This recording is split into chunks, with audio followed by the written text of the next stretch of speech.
thank you, Kate, for joining me today. I'm so excited to have you here because this is such a great book. And so Kate Hanley is a book author, New York Times-bestselling ghostwriter and personal development coach. Her books include Stress Less, A Year of Daily Calm, and the Anywhere, Anytime Chill Guide, which I think I totally need to read. In addition to working on one-to-one with coaching clients and writing clients, Kate teaches and speaks about avoiding burnout, mindful time management, and finding work-life balance at companies and events, both large and small, including, HP, EMC, and the Bryant University Women's Summit, which is really cool. Her articles have been published in dozens of national publications, including Real Simple, Parents, Yoga Journal, and Martha Stewart's Whole Living.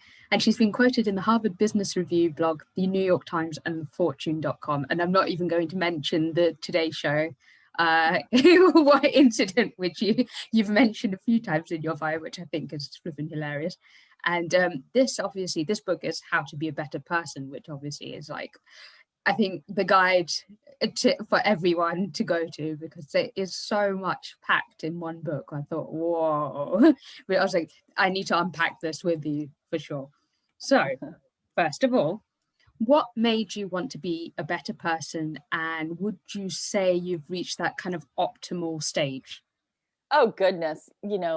Just to be clear, being a better person is not about being perfect. And it's not even about being good. It's just about being better. We have every day we encounter these decisions that we need to make, or these situations or people that we need to respond to. And so the idea of being a better person is just in those many moments during the day that you tend more toward the better side of things than the things that are going to make you feel worse later when you're lying in bed. So as you mentioned, I wrote a lot of books about reducing stress. I have a background in yoga and meditation. I've been practicing since the mid-90s. It's been very important to me. And so that's what I first started writing about, because I wanted to share, these tips about how we can all calm down a little bit and just not get pulled in a million different directions. But what I finally realized after writing about it for 10 plus years is that the purpose of reducing your stress is that you can feel your best and bring your best. It's hard to make those decisions that tend toward better if you're stressed out or reactive or overwhelmed and all these things that we have every right and very good reason to feel. But I'm just trying to show that there's another option and kind of remind you, I don't know if you know the trope of like the angel on one shoulder and the devil on the other shoulder. I'm just trying to be the angel, like and a very realistic, loving, and hopefully lighthearted angel. Definitely. No, actually, that's really true, because it doesn't badger you into doing things. It's just more like, oh, here's a helpful guide. You can try bits and pieces. And actually, I was like, how did you even come up with 401 ways of doing this? It's just like insane amount. May I just tell you that is a huge number. When you sit down, when I sat down to write the book, I was like, oh, 401, I could come up with 75 pretty quick. And then I was like, oh boy, I'm still over 300 away. Well, the book is divided up into categories, like being healthy and working well, and your health. I already said health, your relationships, and giving back. So once you kind of start to categorize things, and you realize like, oh, there's a lot to say about this, and there's a lot to say about this. Also, I am from Rhode Island. We are the smallest state in the United States. We have a lot of small state pride, and our area code is 401. Oh. And we're such a small state that we only have one area code. So having 401 tips was my subtle shout out to my home state of Rhode Island. I just thought it sounded, it has a kind of a mystical power around here. And I thought that might be something to aim for when writing the book. And it worked out that way. So that was cool. Oh my God, I did not realize that. That's amazing. That's so cool. And that's a really cute shout out to Rhode Island, because I guess Rhode Island, people don't get to see it much or think about it much. So yeah, well done. That's right. You put it on the map. And actually, were there any of them that you found like particularly difficult to do yourself? Yeah, well, there's a phrase in the coaching world. It's called "Your mess is your message," right? So I am not writing this book as I have got this all figured out and you need to be more like me. Not at all. if you haven't struggled with something, I feel like you can't help people who are struggling with the same thing. So for sure, staying, I have 2 kids. I have a few different avenues of my career, working with book clients, working with coaching clients, doing my own writing. I have my own podcast. It's also called How to Be a Better Person. Right. So it's hard. I'm constantly having to remind myself like, oh, it's important that I take time to meditate, or, oh, what can I do so that when the kids come to me and I'm on deadline and I'm feeling really stressed that I don't snap at them, that kind of a thing. How can I remember that, especially during quarantine when we were all cooped up in our house together, like how can I still be loving to my husband when I just don't feel like I have any extra energy to give to anybody else? This stuff is constantly on my mind, and I need as many reminders as anybody else does. We all do. Yeah, and actually this kind of follows on from that, which is if you had to like pick 3 things to sort of work on for yourself now, like what would they be, do you think?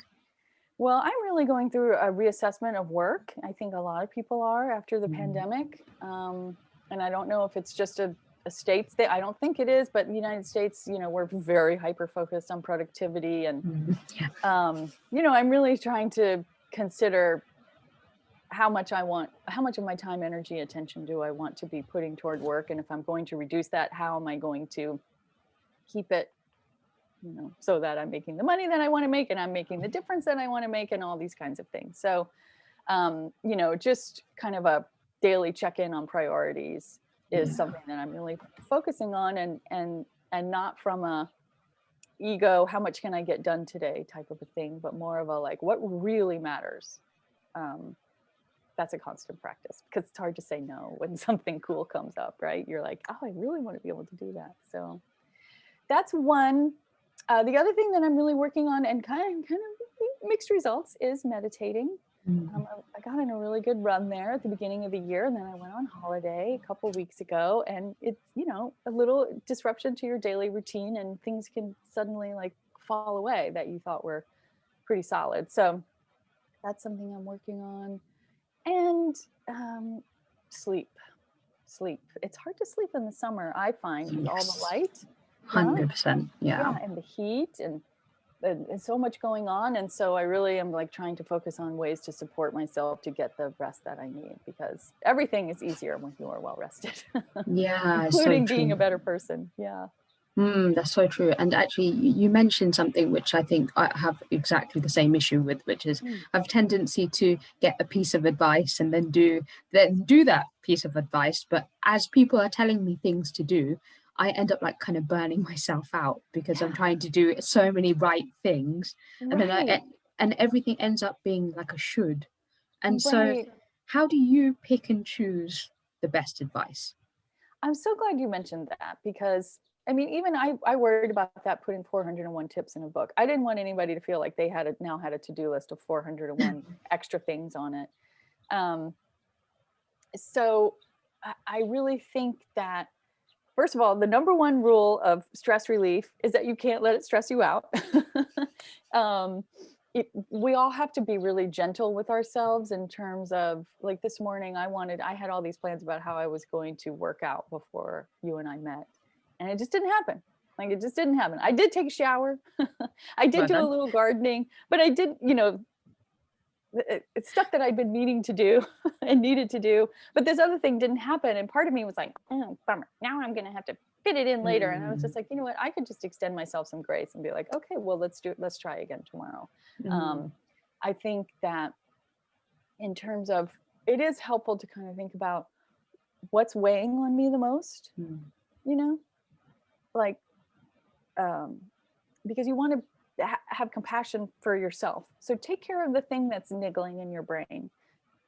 Funnily enough, my garden is just overrun with earwigs this year. It's so moist here this summer. It's so gross. And my garden is so important to me. And you have a short growing season here in New England, similar to the UK. Anyway, so, that's something that I have been thinking, like, oh, I've been meaning to set these traps and I haven't done it. And so that's what I'm doing this morning. So now I don't have to think about it anymore. I can work out anytime, So what's going to be sort of the most compassionate toward yourself. And then if that answer isn't clear, you can also look at the lens of what's my biggest priority, and not what's most pressing. That's different.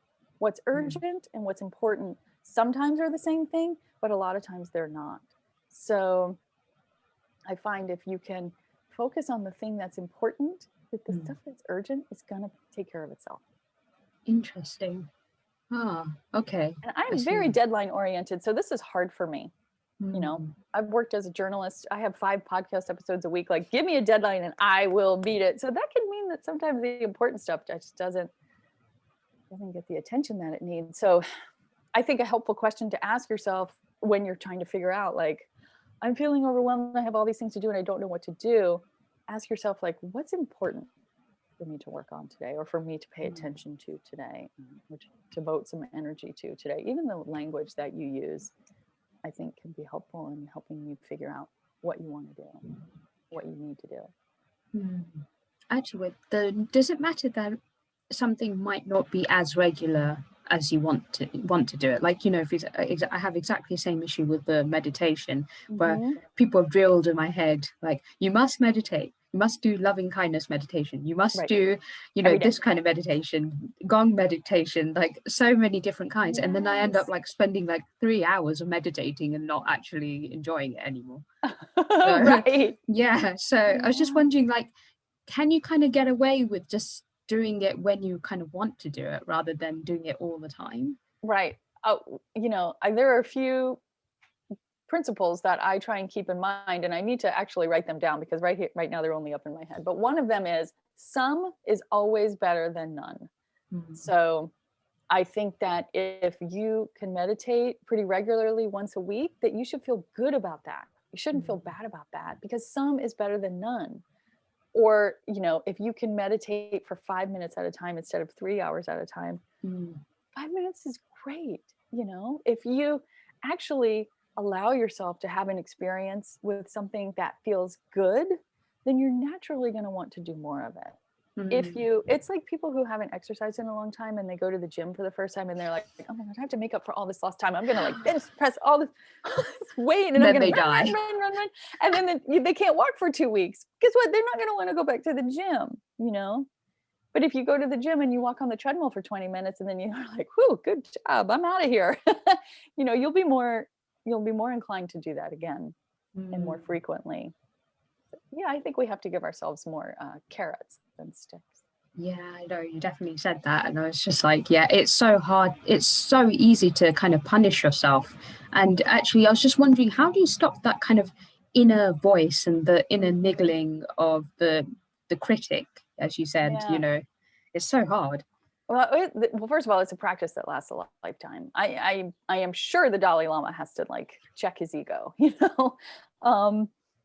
So just know that even becoming an awareness is always the first step in making any kind of a change. You can't change a habit that you don't know you have, including, you know, the way we talk to ourselves is a habit. It's been unchecked for years of us talking to ourselves the same way. And if you are just becoming aware of it, that is actually huge, because that's when you can, then you start to have a place to start from.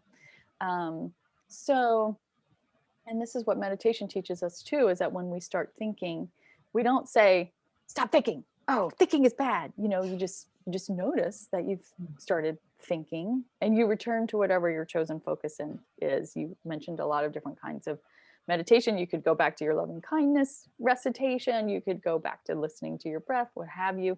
So the same thing with when you notice that you're talking to yourself negatively, you really just notice like, oh, here I go again. Or enter my inner critic, stage right, you know, and then you have a choice. Then it's not just you're being pummeled with no recourse.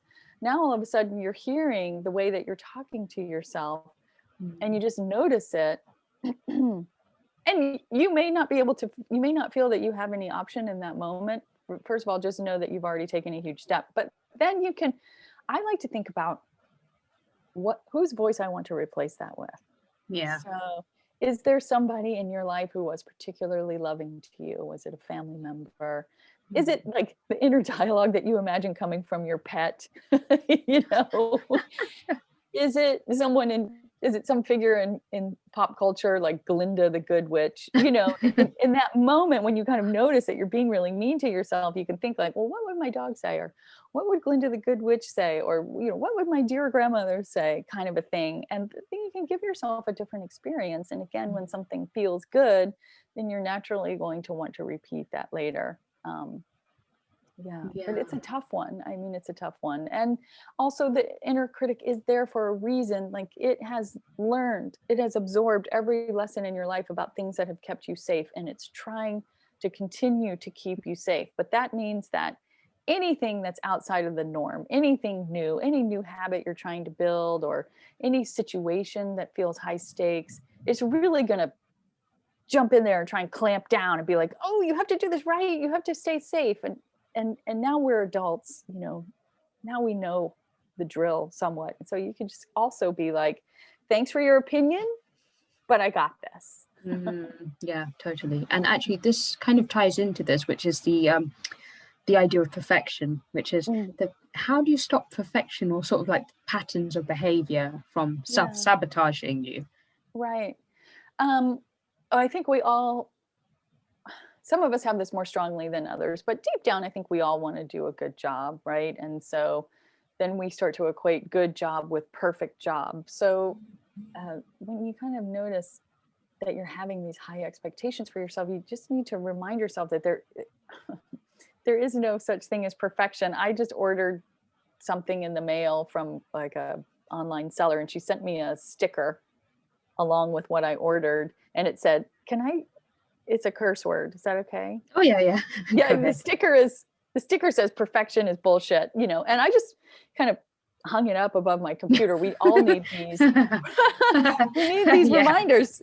Like it's an illusion. It's like you're trying to drink from one of those mirages in the road when it's really hot out. You know how it looks wet on the road? Yeah, so weird. Yeah. 50 yards ahead of you or whatever. It's like you're trying to drink from that thing that's not there. Perfection just doesn't exist. Yeah. So, I mean, really, the kind of antidote to perfection is self-kindness. It's self-compassion. And that can feel a little weird if you're not used to that, but to try and just tell yourself the nicest thing in that moment that you can, which might even be like, you're trying your best, or I can tell you really care about this, or, you know, it's just the kindest thing that you can think in that moment. Because here's the thing, when you're going for perfection, when you're criticizing yourself, all your creativity, all your like wonderful thinking and problem solving, it shuts down. Yeah. It does not. I think we think that if we drive ourselves harder, we'll do a better job, but it's really the opposite. You know, we need to, if we're criticizing ourselves, we're like in fight or flight, and we're not being creative, we're being protective. So if you need like a very cognitive reason to get rid of perfection, you can think to yourself like, I am not going to be able to do my best work now. I have to try something else. Like, what have I got to lose? Yeah, I see. Yeah, it's weird because that's exactly what happened. Was I spent almost 10 years, I never did any artwork because I was like, it won't be good enough. And I was like, why did I do that to myself? It's really annoying. Yeah. Yeah. It's so common. It's so common. You know, I'm really inspired by Seth Godin. He's he's just sort of a guru, for lack of a better term, about how to bring your best work into the world. And he talks about a concept called shipping the work. Like, just send it out there, just get it out there. And that is a big reason why when I started a podcast based on my book, I made it 5 episodes a week, because I knew even if I was doing 1 episode a week, I would fuss over that thing and so much that I would probably never get it out there. So I do 5 short daily episodes a week, in part because I have to press the publish button. I don't have a choice. The next one is just coming up right after it. And it's really been ironically sort of freeing. I love that you like, do you do the same Oh thing? God, I keep getting told off by my partner every week, which is like, why are you spending so much time? This is like a second job. What are you doing? And I'm just like, I know. It's just, I did this to myself. I had a format in my head and it just went completely spiraled into like my crazy perfectionist ways. I was like, oh no. I'm laughing because I totally recognize that too. I thought that I was going to be able to pick one tip from my book and just riff on it, just extemporaneously off the top of my head for a minute or two, and then read the tip, and then boom, boom. Like it would be so easy to do these episodes. And no, I'm writing out a whole new script, and Yes. yeah. Well, I Oh. mean, when you love something, you do want to bring your best to it, and that's honorable. You just have to we have to make sure that we're not out of balance. Yeah, it's so tough, isn't it? Like, Yeah, it is. and I was wondering this because actually there's been times where obviously, we've had life get in the way. And I was wondering, especially like if you have things like, I don't know, depression and things like that. And, some of the challenges, for example, like going outside, I'm like, how would you even do that in that situation? And like, what would you suggest, do you think? Oh man, that is so real. And so many people are experiencing that right now, especially. I mean, depression is always with us, and always, I think every person is subject to it at some point in their lives, and some of us more than others. But when you're dealing with something extra, it really, any little thing that you can do is worthy of celebration. Maybe you can't get outside that day, but maybe you can open a window and sit next to it and just like feel the sun and the fresh air on your face. That's a win. That's not, oh, I didn't get out for a walk today. I really do believe in baby steps, and not just baby steps as I like put one foot in front of the other and just endure and keep going, but just like the littlest thing that makes you feel better is amazing. It's something to be celebrated and appreciated. And then again, when you get into that mode of appreciating what you've done, then you're naturally going to have more energy and more incentive to do something else. But maybe you just sit by the window for weeks or months. Yeah. It might take a long time. Things take as long as they take. And when you get to a point where you can look back and see how far you've come, it's not going to matter how long it took you to get there. It's only going to matter that you got there, So we have to do a lot of deprogramming of expecting, I'm going to go on a run and all of a sudden I'm going to just have a different body and feel wonderful. Things take as long as they take. And we have a high expectation for instant gratification. So we have to just push against that. We just do.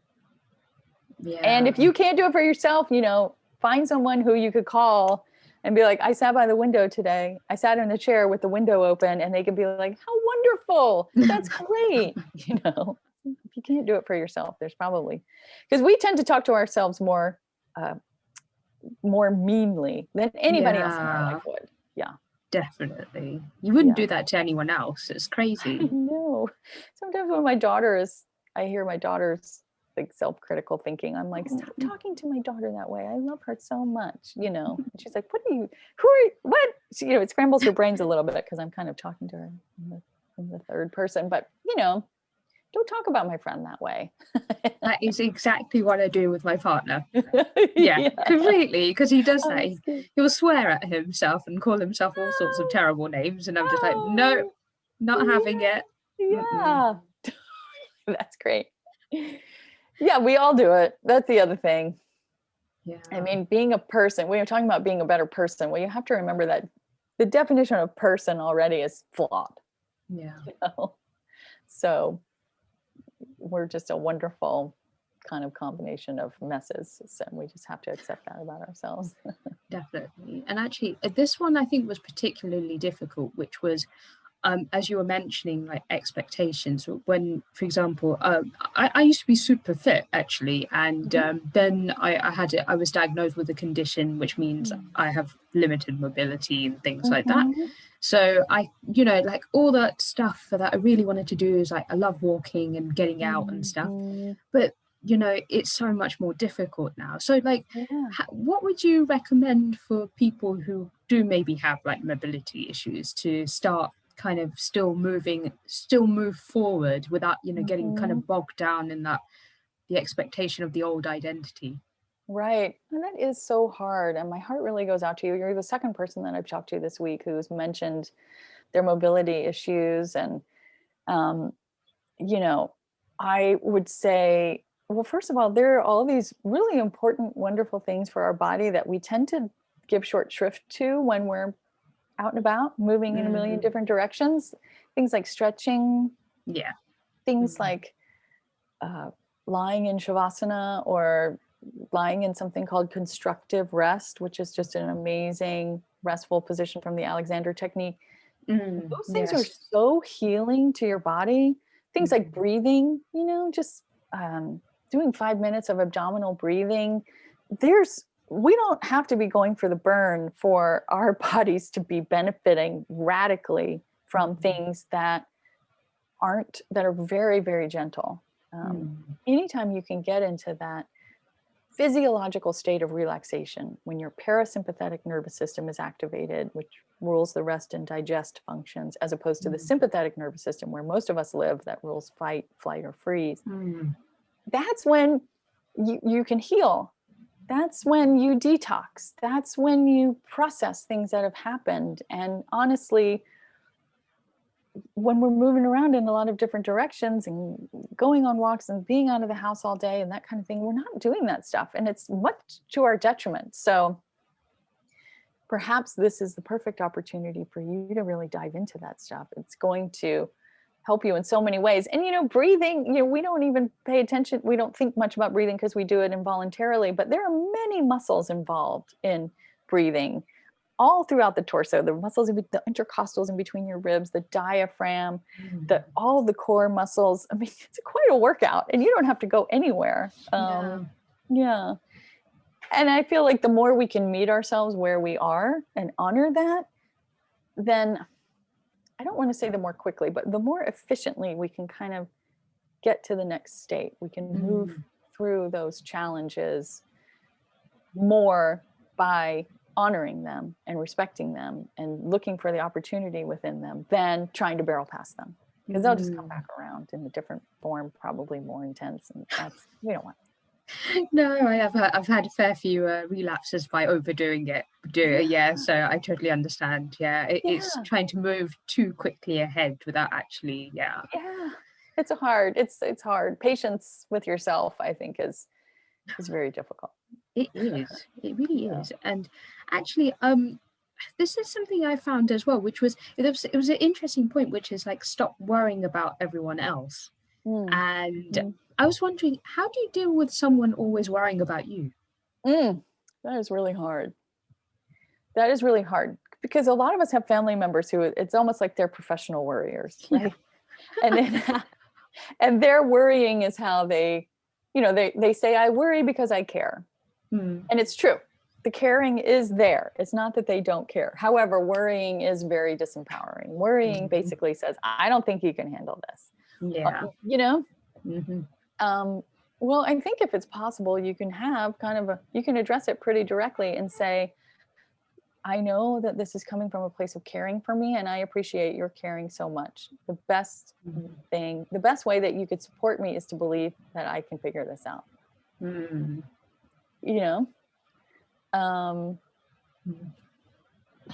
other than that, you just have to continually remind yourself that it's coming from a place of love, and you might need to establish some boundaries, because it doesn't feel good when you talk to somebody who's worried about you, right? Doesn't it? It makes you be like, am I doing this right? Oh gosh, am I going to be able to handle this? And that's not good. So you might need to really contain how much you talk to this person, unfortunately. And you can even tell them, like, listen, when I sense your worry, it makes me feel more unsure of myself. So I'm going to have to talk to you less. If you can have that direct of a conversation, but it's helpful to kind of point out the consequences of that particular thing.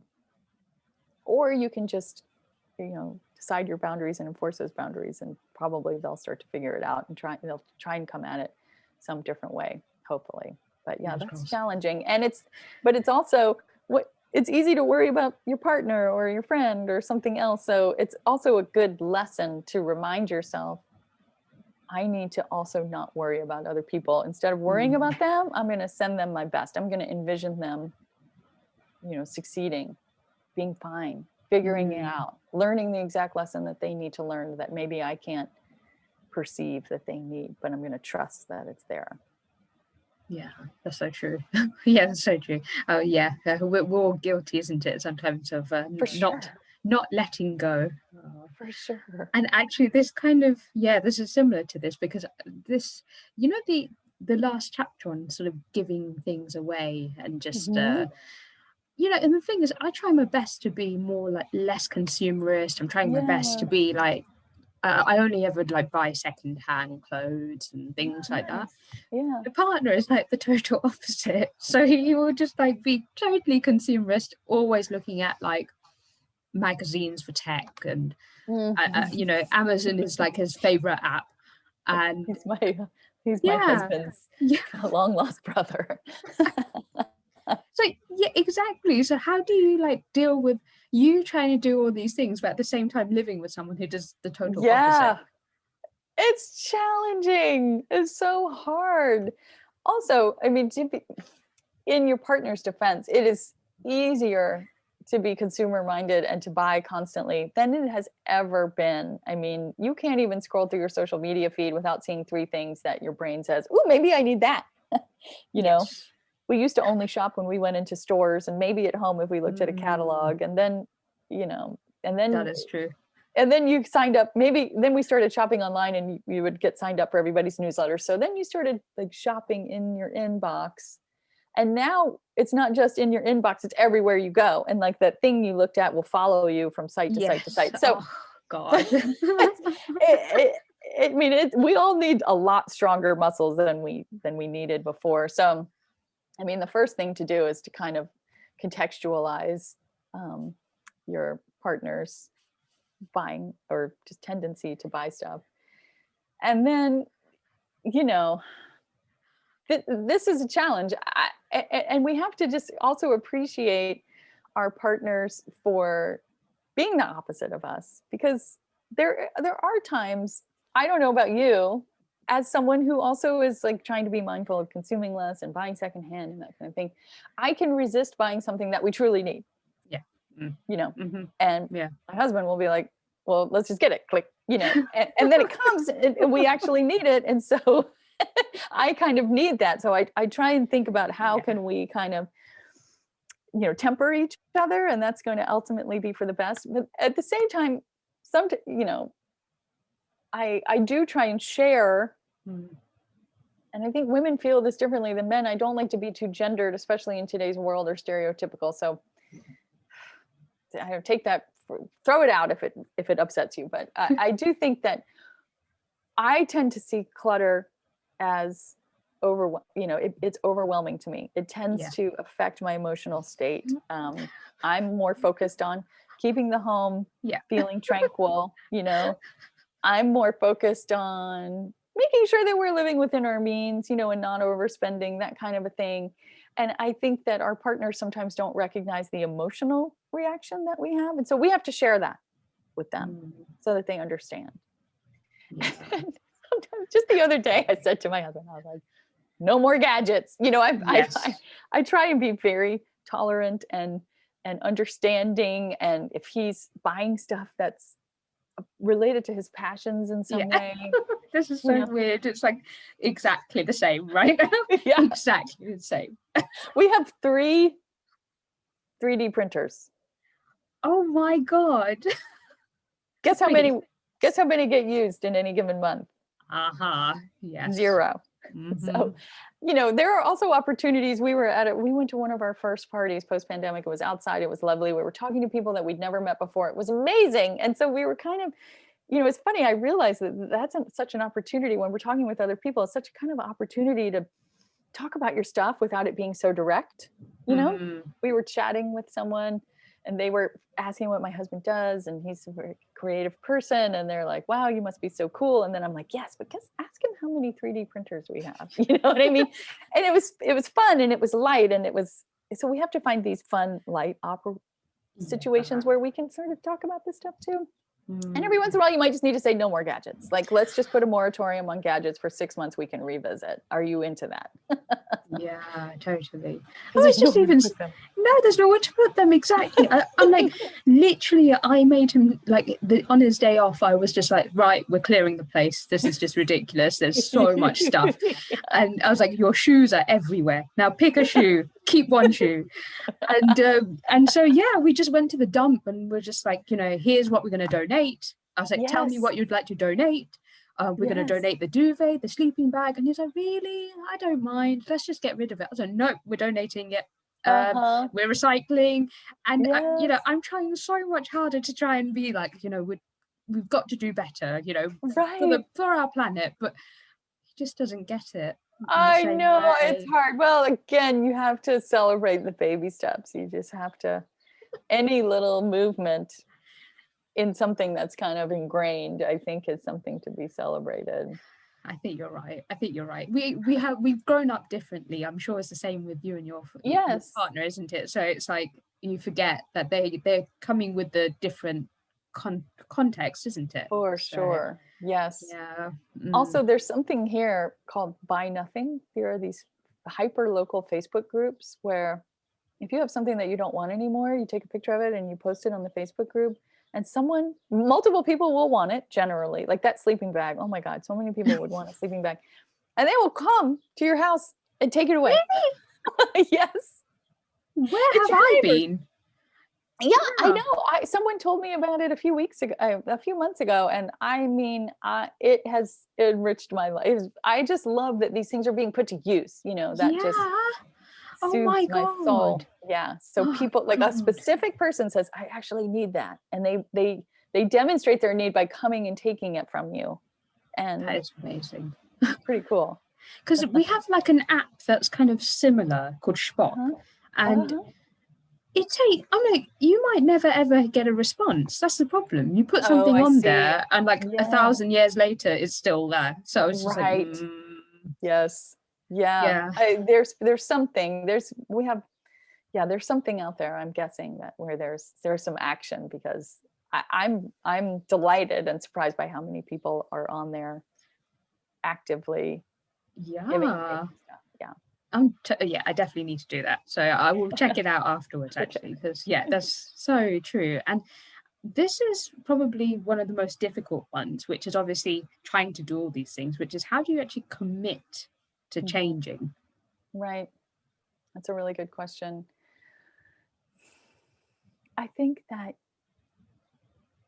you know, I think it's helpful to put parameters on things if you can. I do suggest writing out a goal list with a date attached to it, and some make it quantifiable in some way, shape, or form. For example, I said in 2021 I wanted to meditate for 2,500 minutes, and I felt like that was doable. I mean, apps make this very trackable, right? Most things are very trackable these days, and so I know I'm about like 1,300 minutes now, and I've been sort of meh about my performance in the last several weeks. So I still feel like I'm on track, and I, so maybe it's, I don't know, maybe you want to walk a certain number of miles or kilometers. Maybe you want to have a healthy breakfast a certain number of days a week. I think set the bar, but set it low. I think it's better to hit a lower goal and feel good about that personally. Yeah. Than it is to, it kind of depends on how you're wired. But if you set the high goal, people say shoot for the stars and you'll reach the moon. And that's great if that works for you, if that's truly motivating. But a lot of people, if you shoot for the stars and hit the moon, you're gonna be like, yeah, but I only hit the moon. Yeah. You're gonna still use that as an occasion to feel bad about yourself. I want you to make it an occasion for you to feel good about yourself. So, because I just think you're much more inspired when you're feeling good about yourself. So also, and then finding some way to track it. You could just make tick marks in a notebook about whatever it is that you're trying to do. There's something magical about seeing your progress. That is motivating. That's the magic of the Fitbit, or your lack of progress. I could look at my meditation app and see that I'm only at 500 minutes and be like, geez, I better get going. Does that not make you nervous? Like you've got to, oh no, I've got to do it. Like the anxiety. Does that give you a bit of anxiety when you're like trying to? I think, yes. You mean when you're setting the goal? Yeah, and then when you're not reaching it and you go, oh God, oh no, I'm not doing it. And Well, I do think that anxiety can be useful in limited doses. If we never got stressed or anxious about something, like ever, we might not ever do it. This is why you want to, it's a risk, right? You could set this goal and then just never do it. And I think that you also have to give yourself kind of a margin of error. So let's say there's 5 things you want to focus on this year. But maybe you have to be okay with maybe you only made progress on 3, it's okay. There's no report card. Nobody's going to grade us. We're not going to get some medal at the end of our lives or the end of the year or what have you. I think you have to kind of trust that the goal is calling to you for a reason, and you can't, I'm going to just kind of counter everything I just said about tracking and being specific.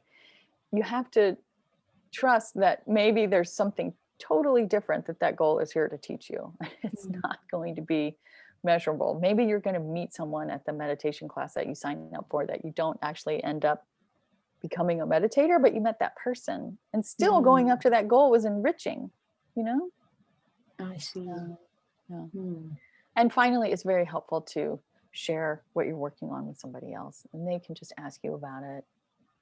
You could make it accountability partner if that appeals to you. If that doesn't appeal to you, it could just be like, I'm telling my friend about this, because when you share something, you do give it power. It's not just in your head anymore. It's like out in the world. And I think that is helpful to make this idea concrete and real.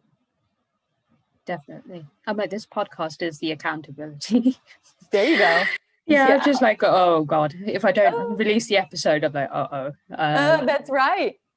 Yeah, it is. I know. And I noticed that you released that amazing Instagram reel about the book. So that's a way to keep yourself accountable. Now you have to release the episode because you told everybody it was coming, That's it. I've got to read the book, make sure I can read the book, and then obviously do the reel from the book, and then basically have no choice in terms of like. That's right. Sometimes we do have to paint ourselves into a corner a bit, and that's okay. That's putting anxiety to use in a positive way, I think.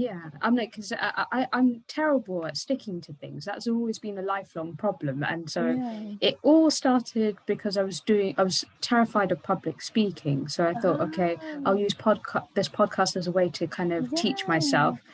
So it obviously mutated into something much bigger, but I was just like, okay, I'm going to make sure I keep doing this every week as a practice, but then obviously I'm doing lots of other things on top of that. But for sure. Well, I just have to say you're very good at it. You're like a natural. No, thank you. I'm just like, but it's so nice to just speak to people like you who've just got this wealth of knowledge, and because I'm just learning all of this from everyone. So I'm just like, okay, so that's a really good tip to collect for this week, and then be like, okay, I'll try this out now. And so hence, this is why it's just like I'm just gaining knowledge from you all. And especially from your book, which I thought there's so much, and I really want to do from that, just even little bits from each chapter quite easily. And there was one I really thought about, because I was like, do you feel now, because obviously this book I think it's been some years since it was written now, isn't it? Came out in 2018. 2018. So obviously now we've just gone through this pandemic. Do you think you would add anything to the list for it? Oh, that's such a good question. Yeah, I would probably talk more about just change, navigating change and transition, and sort of how to extend yourself and other people a lot of grace during times of upheaval. Because I think that it's very easy to have old expectations for how we should be and how the world should be and how other people should be. And we've all just gone through this massive just cataclysm. And we have to readjust those expectations, because otherwise, it's just like we were talking about with the mobility issues. You're going to try and rush through and overdo and kind of, 2 steps forward, 2 steps back type of a thing. So I think that, and I've surveyed listeners of like things lately that they struggle with when it comes to being a better person. And a lot of people talk about patience, which I think goes kind of hand in hand with being gentle with yourself and, wanting to change immediately. And if it takes longer, or if we're just not in a space where we can take on a lot of new things because we're recuperating and we're healing. And so I just think that I would emphasize those types of ideas a lot more. And that's what I've been trying to talk about on the podcast too. So lately, is how to deal with this really nutty time. So weird. It is. We're going to look back and be like, wow. Yeah. We really went through it. Yeah.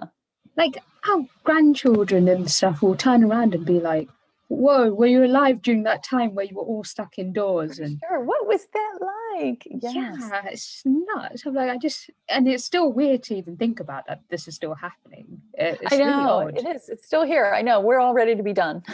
We're so ready to move on, but we're not really not in that space yet. So yeah, we just have to be so tolerant and gentle and giving, and rest when we need to rest, and not take things personally. And we're still very much in a personal development seminar. And sometimes I think that after the extreme danger has passed is when you start to feel all the stress and the energetic expenditure that you didn't have the chance to sort of perceive in the moment. So now it kind of can almost feel worse, Yes. And you're reckoning with everything that has changed. And it's like, wow.